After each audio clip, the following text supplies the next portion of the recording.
So when the new ATDC came into picture in 2022, one of the biggest projects or programs that we undertook was to increase the housing in Auroville, to invite new participants into Auroville.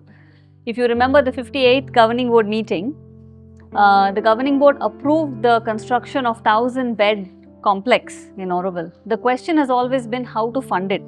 So ATDC designed and kept ready 3 distinct projects. One of them was New Birth, the other one is Line of Progress, which will be funded differently, and the third one is the Habitat project next to Sunship and Citadine. So the New Birth is going to be taken up as the first model to be built. First, it's the most interesting project because it densifies Sector 1 and 2, which is around Surrender, Invocation, Sofio, Progress, that area, which will house eventually 5,000 people. So when we build in Auroville, we must keep in mind that we are not just building houses or industries or offices, we are building pieces of the galaxy.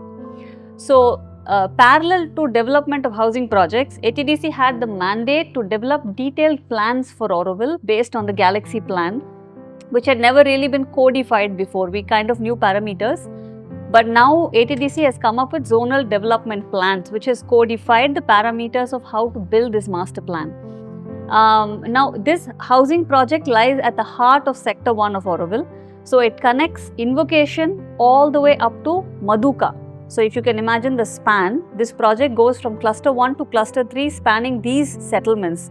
So, it's quite a wide and large project. It spreads through Sector 1 because Sector 1 is a low density settlement. It's not a high rise or a high density area. So these projects actually, it's very interesting because it's modular. It can be manifested in blocks. So how it's designed is, it's designed in 3 distinct clusters. So Cluster 1 has blocks which are interconnected through upper level walkways and corridors, what we call yellow network for urban design, that a person can have the experience of walking through Auroville on bridges and shaded walkways. So the residential zone in Sector 1, even though it's disconnected and kind of scattered settlements, it should still have the ability to provide a shaded walkway as much as possible throughout Sector 1. So the Cluster 1 of New Birth actually has that. So this is on the design side. So the total number of participants, we are aiming at around 380 people as the maximum population possible, and this is calculated based on the master plan guidelines, which gives us 30 square meter per person roughly. But more specifically, an apartment of 75 square meters is earmarked for a family of a maximum of 4 members, and a studio of 25 square meters is earmarked for a single or a couple. So every 6 studios will have 1 couple unit, even though it's the same size. Based on this, we have calculated a maximum population of 380, and the total project cost will be around 60 crores. The larger vision is the galaxy. We don't need to reinvent a larger vision. It's the best larger vision that we have.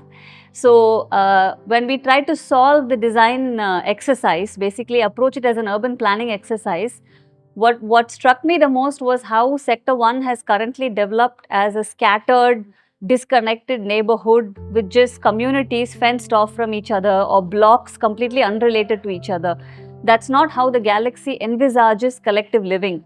It envisages collective living as a thing where people come together and there are urban spaces interspersing and there are no fences between these settlements. It's one seamless experience. When you enter Humanscapes and all the way to go to Gaia, it should be one seamless experience or multiple seamless experiences.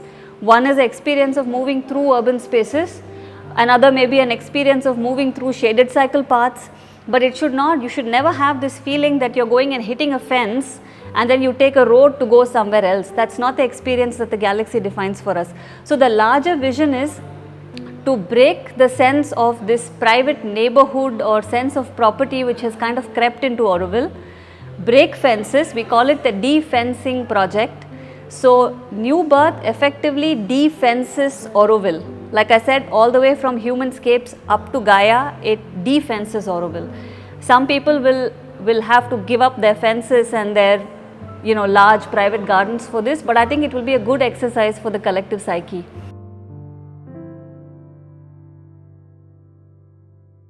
New birth is for everybody.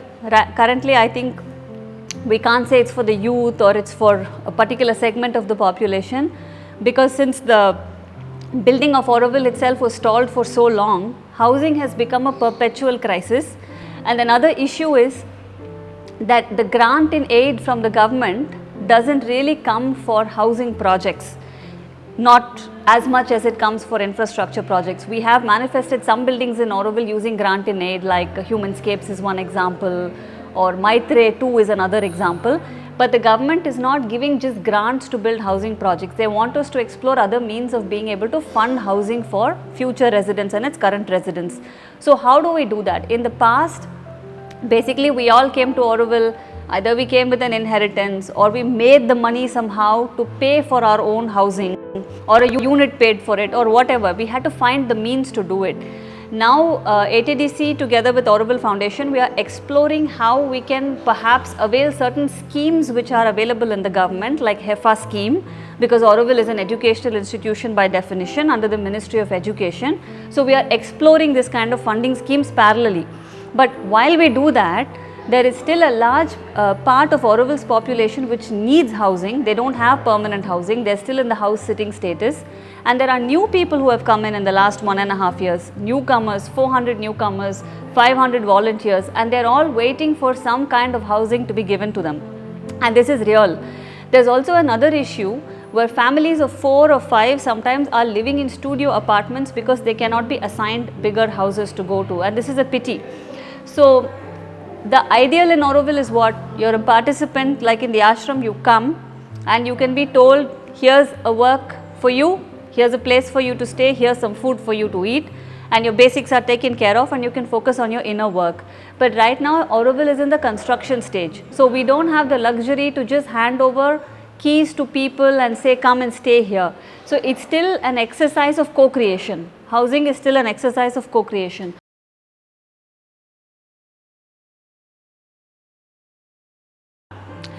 What's different about this model, what will be different about this funding model, is that we are trying to create a corpus that's regenerative. So how this corpus will be funded? So there is one part where people who have the money, who are able to contribute towards their own housing, we encourage them to contribute towards the housing project. Second is, there are Auroville units. The existence of Auroville units in Auroville is for one thing and one thing only. It's to build Auroville and to maintain Auroville. Right now the Auroville units are functioning a bit differently, and this is currently being streamlined. So we are asking the FAMC to release a percentage of the reserve that we have to start this corpus, this initial pool of money that will help to kickstart the cluster 1 of the project. And the third is CSR and large scale donor pool. So we are also appealing worldwide to donors why should they fund housing for Aurovillians? That's a big question. Why should a CSR funding agency or a donor fund housing in Auroville? Because the project should not be seen as housing for somebody private or for a private residence, but it should be seen as enabling Auroville to grow and fulfill itself. If Auroville cannot grow towards 50,000, which is its target population, then we don't have much. We can build all the infrastructure, but we need to provide beds. So building housing is one of the best things that donors can do for Auroville right now, because it enables young participants who may not have money of their own, to come to Auroville and still be able to give their all to the project of Auroville. These are the 3 ways. And this has never been attempted in Auroville before. Earlier how it was, people who have money, they came, they signed up and they made a project happen. Right now we will have people who still have money to come and sign up into the project, but we are starting something a bit wider. So if this project fulfills itself, then there will be still enough money for the next project to start, and that's the aim. Yes, so how will this project be built is actually 4 years ago when the media team asked me, will Auroville always be built by CPWD? I answered in one of their videos, no, there will eventually be an APWD, as a joke. But actually today what we have is an Auroville Building Development Service, which we have set up under the ATDC. It's nothing very new in the sense of we already have a road service, we have an electrical service, we have water service, and we are used to having all these services to take care of our infrastructure. But we never had a centralized service providing building service under the ATDC. And the master plan of Auroville actually provides for this. It's a pity that it didn't happen for so long, but now it has happened. And what is this model? The model is that we procure materials at cost, and we organize labor, and we develop and build Auroville. So we are hoping to reach a margin which is much less than what an outside contractor would quote and build Auroville for. So it's a way of Aurovillians building Auroville. So I take the opportunity to invite Aurovillians who are interested to build Auroville to come and join the team. Invitation is come, trust, and if you have, give, help us to build the project. If you don't have resources, sign up so that we know that you are there and we can find the money to accommodate you. But if you have, give generously, because this is the only way that we can build and develop Auroville. And this is the first project that is going to start in this model. So there will be many more.